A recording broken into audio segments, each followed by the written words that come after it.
सच्चित्सुखस्वरूपाय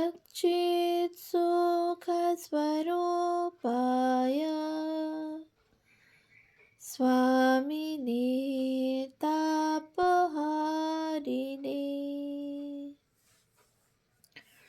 পূজনীয় স্বামী গম্ভীরানন্দজি মহারাজের রচনা যুগনায়ক বিবেকানন্দ প্রথম খণ্ড গ্রন্থ থেকে পাঠ। পৃষ্ঠা সংখ্যা 19। বংশ পরিচয়। অ্যাটর্নি রূপে বিশ্বনাথবাবু প্রচুর যশ অর্জন করিয়াছিলেন, সুতরাং এই খ্যাতির সঙ্গে তাঁহার কার্যক্ষেত্রও উত্তর ভারতের সর্বত্র প্রসারিত হইয়াছিল। কার্যব্য প্রদেশে তাহাকে লখনৌ, লাহোর, দিল্লি, রাজপুতানা, বিলাসপুর, রায়পুর প্রভৃতি বহু অঞ্চলে যাইতে হইয়াছিল। তখন মোগলসরাই পর্যন্ত ট্রেন ছিল। তারপর টাঙ্গা ও অন্যান্য যানবাহনে দূর দূর স্থানে যাইতে হইত।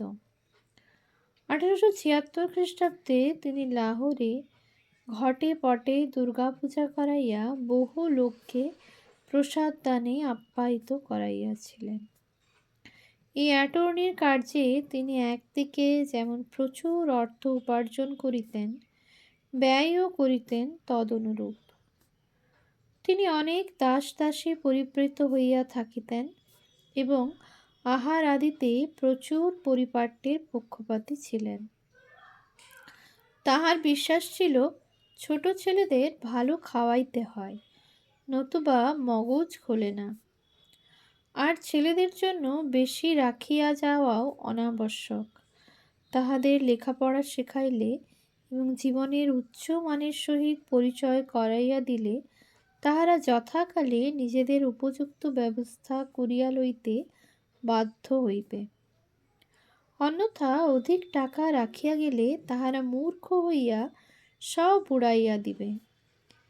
এই জীবন দর্শনের পশ্চাতে হয়তো দত্ত মহাশয়ের নিজ উপার্জনক্ষম জীবন এবং যৌথ পরিবারের অকর্মণ্যদের জীবনের অভিজ্ঞতা বিদ্যমান ছিল।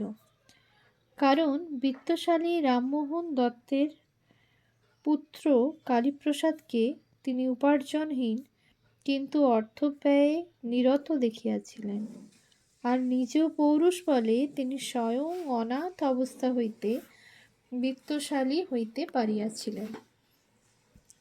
বিশ্বনাথবাবু মুক্তহস্ত দাতা ছিলেন। কাহারও কষ্ট দেখিলে তিনি ব্যথিত হইয়া অকাতরে সাহায্য করিতেন। দূর সম্পর্কের অনেক ছাত্র তাহার বাড়িতে থাকিয়া তাহারই ব্যয়ে অধ্যয়নাদি করিত। ইহারা সকলেই কৃতবিত্ত ও জীবনে সাফল্যমণ্ডিত হইয়াছিল। এতদ ব্যতীত প্রতিবেশী যে কেহ আপদে বিপদে দত্তগৃহে আসিলে কিছু না কিছু সাহায্য পাইত। এজন্য পাড়ার লোক তাহাকে দাতা বিশ্বনাথ বলিয়া ডাকিত। শ্রীযুক্ত মহেন্দ্রনাথ দত্ত লিখিয়াছেন, গরিব দুঃখীকে দান করা তাহার যেন একটা ব্যামোর মতো ছিল। তিনি বলিতেন, আমার ছেলেদের জন্য ভাবতে হবে না, তারা নিজেরা করে নেবে। কিন্তু এদের সেরূপ শক্তি নেই, এই জন্যে এই গরিব লোকদের দেওয়া আবশ্যক। তাহার নির্বিচার দান ও নেশাখোর প্রভৃতির দ্বারা এই দানের অসৎ ব্যবহার সম্বন্ধে তাহার জ্যেষ্ঠ পুত্র নরেন্দ্রনাথ একবার বিরুদ্ধ সমালোচনা করিলে বিশ্বনাথবাবু বলিয়াছিলেন, জীবনটা যে কত দুঃখের তা তুই এখন কি বুঝবি? যখন বুঝতে পারবি তখন এই দুঃখের হাত থেকে ক্ষণিক নিস্তার লাভের জন্য যারা নেশা ভাঙ করে তাদের পর্যন্ত দয়ার চক্ষে দেখবি। আমরা দেখিব পিতার এই ভবিষ্যৎবাণী অক্ষরে অক্ষরে সত্য হইয়াছিল। বিশ্বনাথ যে অবস্থায় থাকুন না কেন কখনো হৃদয়ের মহত্ব হারান নাই। তবে লোকের সহিত তাহার ব্যবহার সহৃদয় ও মধুর হইলেও তিনি কখনো স্বীয় বুদ্ধি সম্পুষ্ট গাম্ভীর্য হারাইতেন না। বিপরীত উক্তি শুনিয়াও যুক্তিযুক্ত উত্তরই দিতেন। পুত্রের সহিত পূর্বোক্ত বাক্যালাপই ইহার প্রমাণ। আর ওই ঘটনা হইতে ইহাও প্রতীত হয় যে বিশ্বনাথবাবু পুত্রের স্বাধীন চিন্তা ও উক্তিতে বিরক্ত হইতেন না, শুধু উপযুক্ত উত্তর দিয়াই নীরব হইতেন। আর একটি ঘটনা হইতেও ইহা প্রমাণ হয়। সম্ভবত পিতার অমিতব্যয়িতা দর্শনে নরেন্দ্রনাথ একদিন বলিয়া ওঠেন, আপনি আর আমার জন্য কি করেছেন? ধীরমতি বিশ্বনাথ অমনি উত্তর দেন, যা আরশিতে নিজের চেহারাটা একবার দেখ কি, তাহলেই বুঝবি। রন্ধনে বিশ্বনাথবাবু বেশ পটু ছিলেন। নিজে নানা প্রকার জিনিস রাঁধিতেন এবং বন্ধু বান্ধব ও আত্মীয় স্বজনকে খাওয়াইয়া আনন্দ পাইতেন। পিতার এই প্রবৃত্তি হয়তো নরেন্দ্রনাথ উত্তরাধিকার সূত্রে পাইয়াছিলেন। সঙ্গীতে বিশ্বনাথের প্রচুর অনুরাগ ছিল। এককালে ওস্তাদ রাখিয়া তিনি সঙ্গীত চর্চা করিয়াছিলেন। রায়পুরে অবস্থানকালে তিনি গুনগুন করিয়া গান গাহিতেন। দুর্গাপ্রসাদও মিষ্ট কণ্ঠ ছিলেন। উৎস: স্বামী বিবেকানন্দের বাল্যজীবন, মহেন্দ্রনাথ দত্ত, 54। প্রতি শনি ও রবিবারে বিশ্বনাথ গৃহে সঙ্গীতের মজলিস বসিত এবং তিনি অতিথিদিগকে পোলাও ভোজে আপ্যায়িত করিতেন। উৎস: ভূপেন্দ্রনাথ দত্ত রচিত বিবেকানন্দ, পৃষ্ঠা সংখ্যা 105। আর নরেন্দ্র জননী ভুবনেশ্বরী দেবীর কণ্ঠ সুমধুর ছিল। কৃষ্ণযাত্রার গান তিনি আপন মনে বেশ গাইতেন এবং ভিখারি গায়ক বাড়িতে আসিলে তাহার নিকট শুনিয়া তাহার গানগুলি শিখিয়া লইতেন। বংশের সঙ্গীত স্পৃহাই হয়তো নরেন্দ্রকে সুগায়কে পরিণত করিয়াছিল। ছেলেদের শাসন সম্বন্ধে বিশ্বনাথবাবুর একটা নিজস্ব পন্থা ছিল। মারধর না করিয়া তিনি ছেলেদের আত্মসম্মান বোধ ও শালীনতা বুদ্ধি জাগাইবার চেষ্টা করিতেন। একবার বালক নরেন্দ্র রাগিয়া গিয়া মাতার প্রতি দু একটি রূঢ় শব্দ প্রয়োগ করিয়াছিলেন।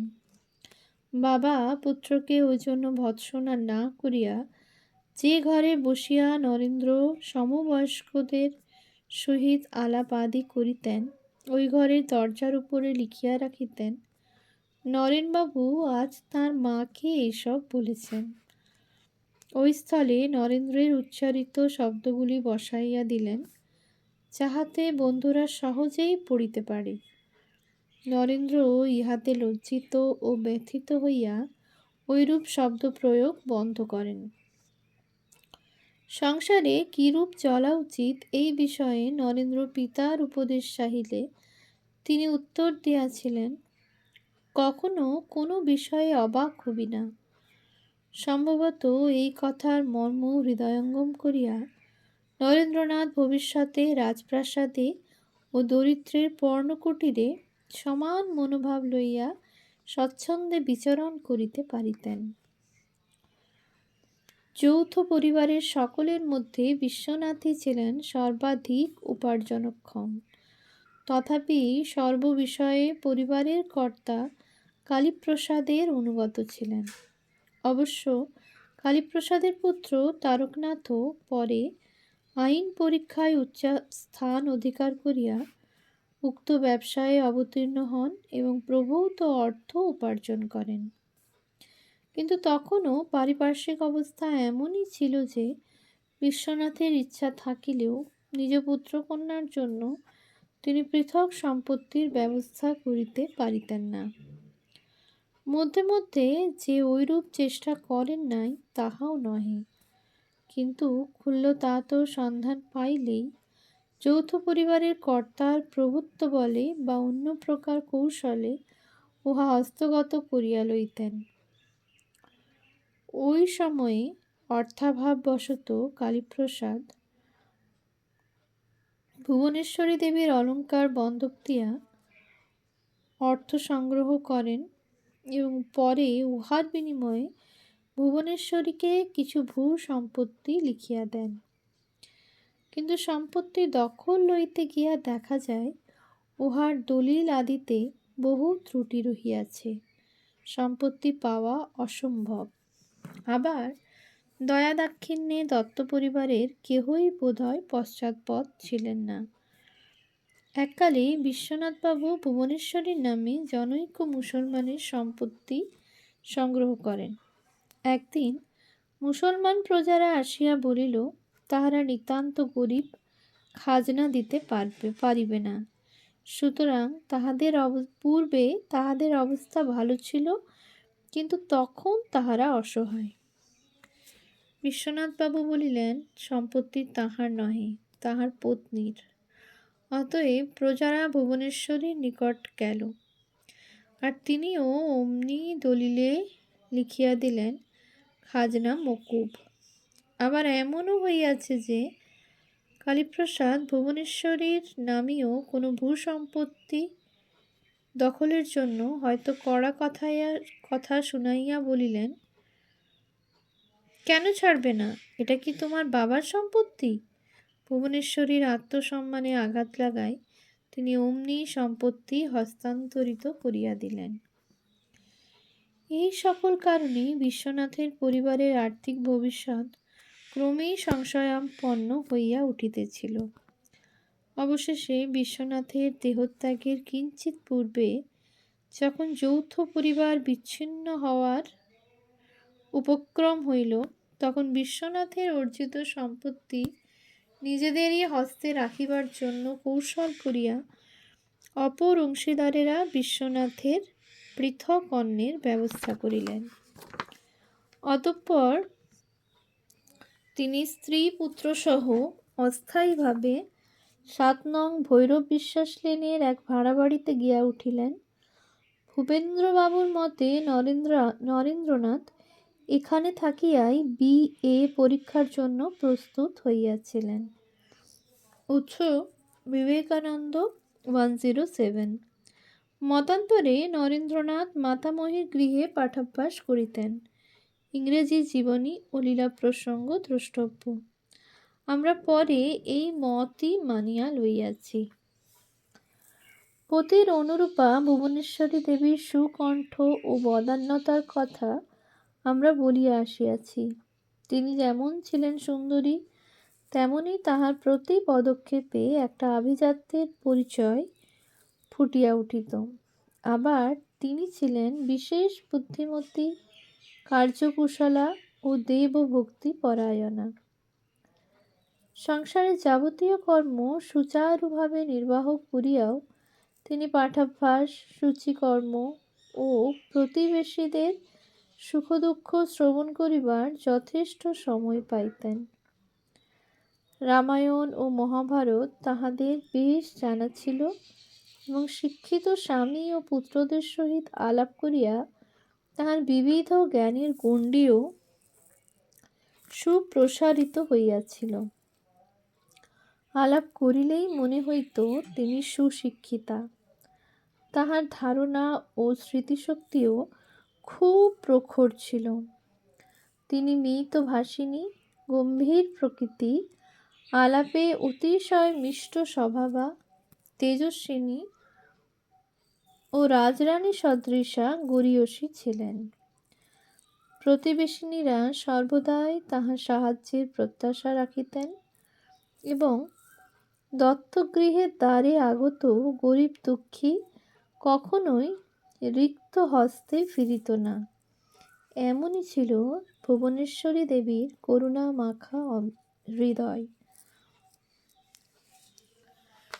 ওম শান্তি শান্তি শান্তি। হরি ওম তৎসৎ। শ্রীরামকৃষ্ণার্পণমস্তু।